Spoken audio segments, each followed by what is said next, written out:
দৃষ্টিহীন স্বামীকে ছেড়ে যায়নি স্ত্রী, নিয়েছেন সংসারের দায়িত্ব। প্রতিদিন শহরের কোথাও না কোথাও দেখা মিলে এক নারী ও দৃষ্টিহীন এক পুরুষের।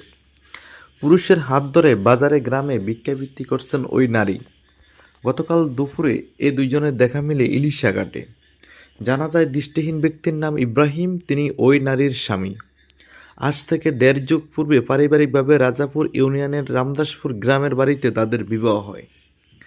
বিয়ের সময় স্বামী ইব্রাহিম দৃষ্টি থাকলেও পরবর্তীতে দৃষ্টিহীন হয়ে যান। বসতবাড়ি নিয়ে যান মেঘনায়। দ্বিতীয় বাসস্থান হয় রাজাপুরের ৬ নং ওয়ার্ডে। ৩ সন্তান ও দৃষ্টি প্রতিবন্ধী স্বামীকে নিয়ে অনিশ্চয়তায় পড়েন বিউটি বেগম। কেউ কেউ বলেছে দৃষ্টিহীন স্বামীকে ছেড়ে অন্যতায় চলে যেতে, কিন্তু ভালোবাসার এক দৃষ্টান্ত দেখিয়ে পাশেই রয়েছেন বিউটি বেগম, ধরেছেন সংসারের হাল।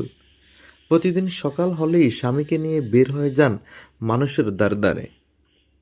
সে টাকায় বড় ছেলে হাসনাইন, মেজো ছেলে আলামিন ও ছোট কন্যা সাজনুরকে মাদ্রাসায় পড়াশোনা ও নিজেদের সংসার চালান। এভাবেই চলে এই দম্পতির প্রতিদিনের সংসার। পরক্রিয়া, বিলাসিতা ও অনলাইনের যুগে দৃষ্টিহীন স্বামীর পাশে থেকে এক মানবিক দৃষ্টান্ত দেখিয়েছেন বিউটি বেগম।